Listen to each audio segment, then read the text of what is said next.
Hi everyone, back here again for another video. Today, I'll be unboxing and also do a quick review of the Magic Mouse 2 and the new Magic Keyboard. And this is the new Magic Keyboard with the unlock key. I didn't buy this Magic Mouse 2. I received this as a gift 4 months ago. It's nice and I'm very lucky that I have loved ones supporting my hobby here in YouTube. They know I enjoy making these videos for you guys, so give love to them for more content in my channel by smashing that like button.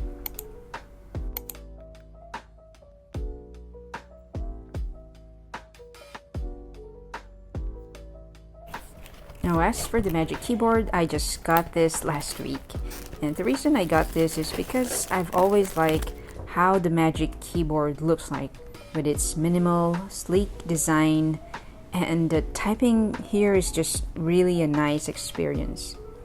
I really love typing on this keyboard. Though nothing much has changed except for the new charging cable that's now USB to Lightning, and a minor change on the more curvy edges and some of the new function keys that we'll see later.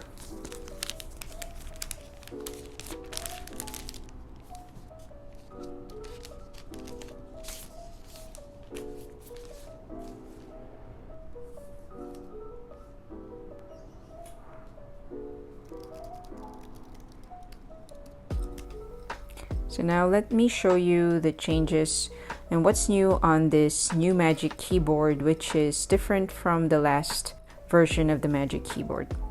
The first noticeable difference for me is there is now the lock key instead of that eject key. This key is now usable and there's not much to explain here really. It is to lock the device and it works well on my iPad. To unlock the iPad, I don't necessarily need to press the lock key, but I can if I want to. What I do is I tap the space bar 2 times to wake up the screen, and then it will unlock by Face ID. Or I can also unlock the iPad by typing in my passcode, and that is if I use my iPad Air 3, which obviously doesn't have face unlock. What also has changed here are the function keys, which are not totally the same with the Magic Keyboard 2, but it's the same as the M1 MacBook Air's keyboard. What I like about the changes on the function keys is that the F4 is now specifically for the spotlight search. If you've watched my other videos on my keyboard shortcuts, I mentioned many times that I use spotlight search a million times. So having this dedicated key is really awesome. Though doing command plus spacebar is not that hard to, and it's still there.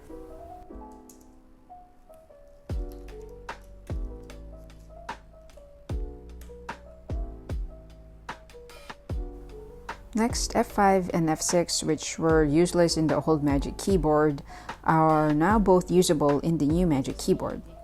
F5 is to start dictation. This may be handy for some, but I really don't use it much. I guess I should try using it more when I write my YouTube scripts. Rather than typing, next time I'll dictate it and let my notes type it for me while I talk.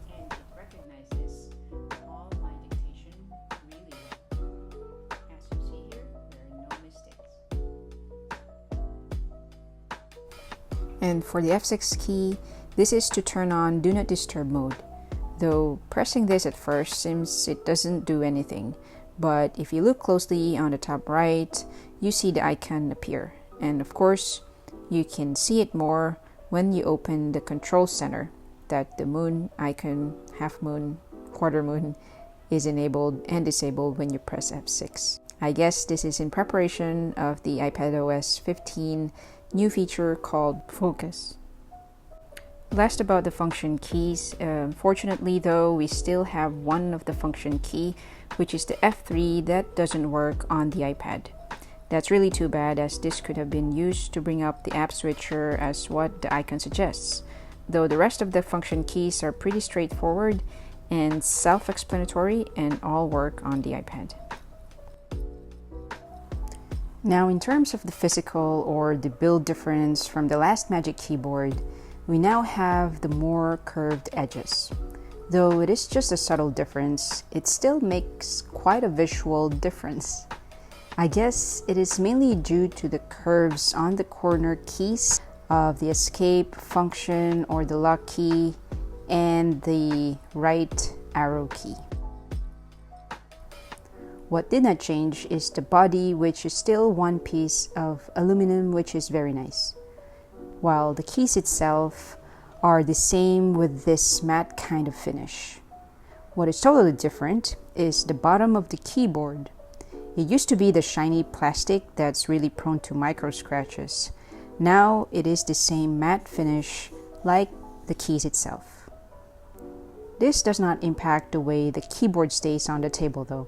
It still stays very well in place and does not move when typing because of this very sturdy rubber feet, which again is the same from the old Magic Keyboard.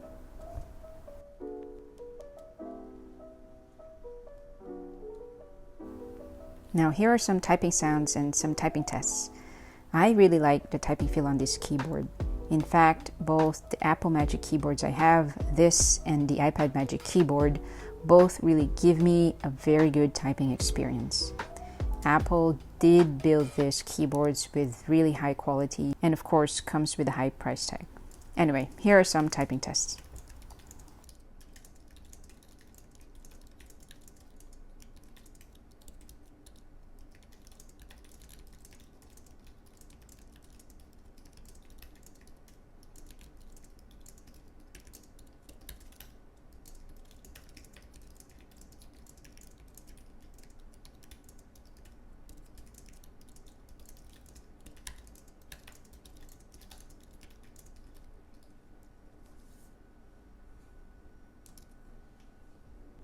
Now, let's move to the Magic Mouse. This Magic Mouse, it's not the new one, but this is the Magic Mouse 2 that was released way back in 2015. This comes with the USB and the Lightning cable, while the new Magic Mouse comes with the same braided cable as the new Magic Keyboard and also now has the USB to Lightning cable. I wasn't sure I would like the Magic Mouse, and I think somehow I got a faulty unit. I want to bring it back to the Apple Store, but I need to wait until the shops are allowed to open because of COVID. Any one of you experiencing the same as me? The top part is swaying or moving left and right for just a little bit, like a micromillimeter movement, and it is annoying sometimes. So that's why I wanted to have it checked. Also, the right click sounds different than the left click, so I really don't know if this is normal or there's something wrong with my mouse.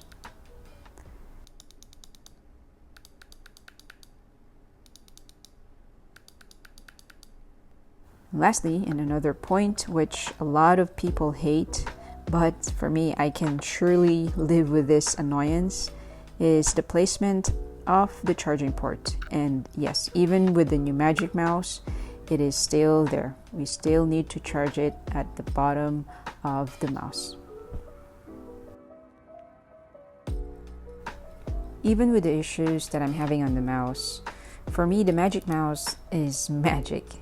What I love the most is the scrolling with just swiping my finger on it. It works magical, especially the side scrolls when I work on Excel or in a big page.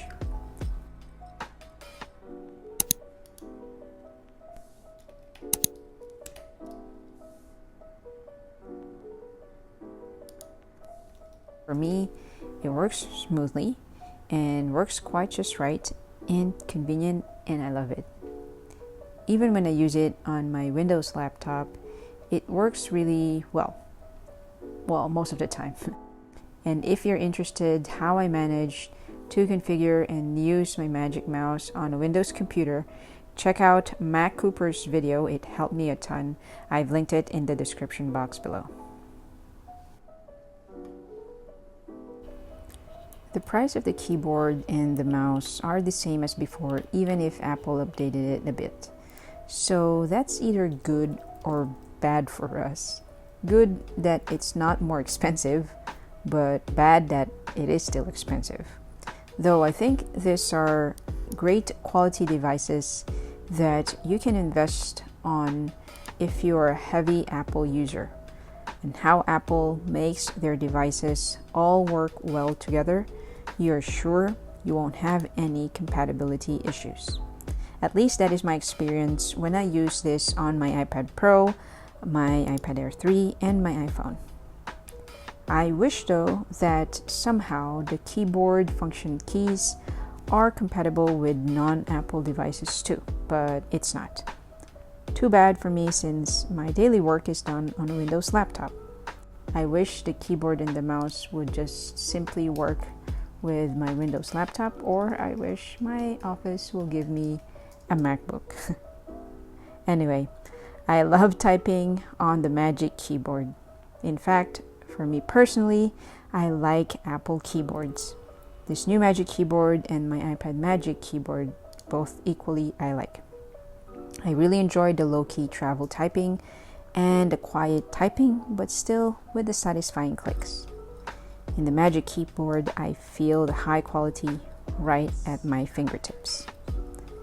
Same goes with the Magic Mouse. When I got this mouse, I didn't think I will like it this much, but I really like it.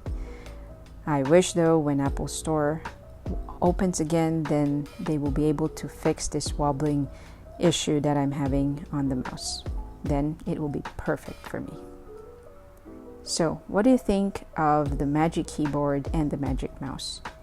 If you want to see in my future videos some comparisons between this keyboard and the iPad Magic Keyboard, or even with my Logitech K380 keyboard, let me know in the comment section down below. Also for the mouse, if you want me to compare the mouse with my other Logitech mice, let me know. And that's it. Thanks for watching.